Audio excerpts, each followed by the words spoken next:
सरकार रैन बसेरों की व्यवस्था के लिए आमूलचूल परिवर्तन इसकी व्यवस्था में हो।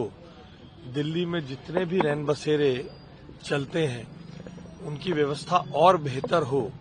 पहले से ही सरकार इसके संदर्भ में काम कर रही है।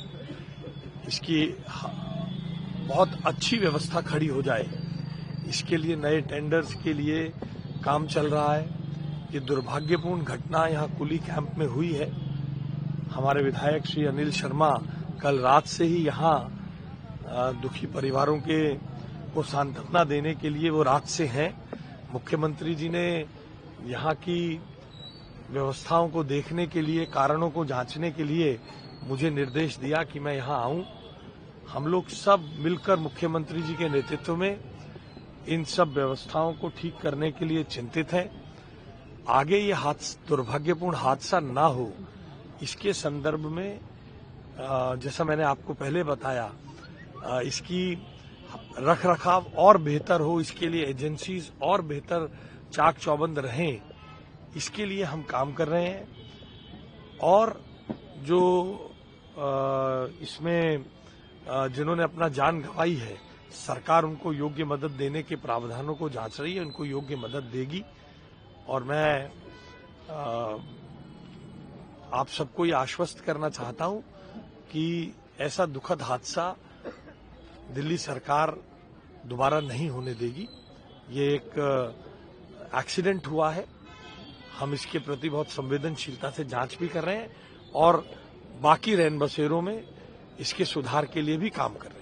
सर, सर्दी आने वाली है, ऐसे में अंगीठी का भी सहारा लिया जाएगा। देखिए हम बायोमास जलाने से रोकने के लिए जगह जगह सरकार हीटर भी बांट रही है।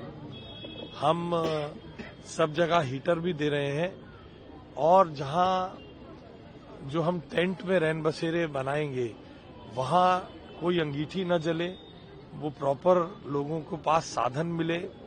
और साथ ही साथ जो एग्जिस्टिंग रैन बसेरे हैं वहां कोयला आदि को जलाने पर पूरी तरह रोक रहे, सुरक्षा की दृष्टि से सब व्यवस्थाएं ठीक हों, इसका एक फॉरेंसिक ऑडिट और एक फिजिकल ऑडिट दोनों करने के लिए हमने निर्देश दिए हैं। हम आप सबके माध्यम से दिल्ली की जनता को, गरीब लोगों को आश्वस्त करना चाहते हैं कि रैन बसेरों में बहुत उम्दा व्यवस्था को खड़ा करने के तरफ हम चल चुके हैं। थोड़ा समय है, आप सबके समक्ष आएगा। बहुत दुखद घटना घटी है। मैं यहाँ से विधायक के नाते भी मुझे बहुत ज्यादा तकलीफ है कि ऐसी घटना क्षेत्र में घटी है जहाँ दो बंधु हमारे भाई जिनकी दुखद इस दुर्घटना में मृत्यु हुई है। हमारी संवेदना उन पूरे दोनों परिवारों के साथ है। और जहाँ तक हमें ये पता चला है, पुलिस से बातचीत करके, लोकल यहाँ बातचीत करके, कोई शॉर्ट सर्किट हुआ है और उसकी पूरी इंक्वायरी चल रही है। और जो अभी प्रिलिमिनरी जानकारी लगी है, कोई शॉर्ट सर्किट हुआ और शॉर्ट सर्किट की वजह से एकदम स्पीड से आग पकड़ ली। 7 लोग उस टाइम अंदर थे, 5 लोग बाहर आ गए, 2 लोग शायद सो रहे होंगे क्योंकि टाइम था सुबह 3:30 बजे के लगभग का। तो 3:30 बजे ऐसा टाइम होता है, काफी नींद का समय होता है, शायद सोते रह गए और वो दोनों की मृत्यु हो गई।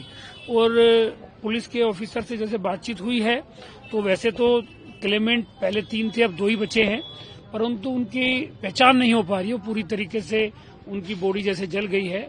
तो डीएनए उनका ले लिया गया है और 2-3 दिन में डीएनए की रिपोर्ट के बाद उनकी बॉडी उनको दे दी जाएगी।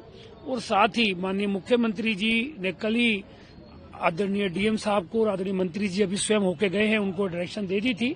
और 10 लाख रुपए तक की मदद जो दिल्ली सरकार दोनों परिवारों को देगी। इसके अलावा इन फ्यूचर में कोई ऐसी घटना ना घटे, उसके लिए भी जो भी सरकार ऐसे रैन बसेरों में कर सकती है, उसके लिए सरकार एकदम कटिबद्ध है कि अच्छी तरीके से वो व्यवस्थाएं को रहे, मजबूत रहें, कहीं किसी गरीब को दिक्कत ना आए। उसके लिए लगातार सरकार प्रयास कर रही है और ज्यादा प्रयास सरकार करेगी।